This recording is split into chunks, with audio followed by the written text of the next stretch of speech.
দক্ষিণ আসাম সম্মিলিত অখণ্ড সংগঠন ও ধলাই আঞ্চলিক অখণ্ড সংগঠনের আয়োজনে ওজাচক আশ্রমে শনিবার ও রবিবার 31 জানুয়ারি ও 1 ফেব্রুয়ারি শ্রী শ্রী স্বামী স্বরূপানন্দের জন্ম উৎসব পালিত হবে। সর্বধর্ম সমন্বয়ের প্রতীক স্বামীজির আদর্শ হিন্দু, বৌদ্ধ, খ্রিস্টান সবাই সমান কেন্দ্র করে অনুষ্ঠান। শনিবার পালংঘাট সিসিজেসি খেলার মাঠে বিশাল রক্তদান শিবির, রবিবার অযাচক আশ্রমে সমাবেত উপাসনা, দুপুরে ভাবাদর্শ আলোচনা সভা, কাছাড়ের বিশিষ্ট বক্তা, প্রসাদ বিতরণ, সন্ধ্যায় সাংস্কৃতিক অনুষ্ঠান ও নাটক সাম্যের প্রতীক। দক্ষিণ আসাম অখণ্ড সংগঠনের যুগ্ম সম্পাদক মৃদুল দাস বলেন, স্বামীজির আদর্শ সমাজকে একত্রিত করে।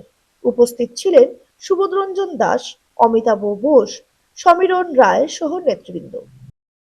সর্বধর্ম সমন্বয়, সেজন্য বামুনি বলেছেন জগতের সকল সম্প্রদায় আমার, আমি জগতের সকল সম্প্রদায়ের।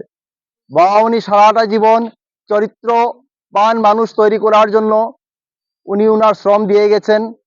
বামুনি বলেছেন যে আমি জানতে চাই না বন্ধু তোমার পৈতাখানা কতটুকু দীর্ঘ বা তোমার টার্গি বেজের পুচ্ছ কতটুকু লম্বা, আমি জানতে চাই তুমি কথায় বাক্যে কতটুকু মানুষ। তুমি কি পরস্যাপহরণ করো? যদি করো তুমি হিন্দু হলেও নিন্দনীয় এবং মুসলমান হলেও নিন্দনীয়। হ্যাঁ, আমি জানতে চাই তুমি কত বড় মানুষ। যদি তুমি মানুষ হও তাহলে তুমি যে সম্প্রদায়ের মধ্যেই থাকো না কেন আমি তোমাকে মাথায় লইয়া নাচিব। সেটা হলো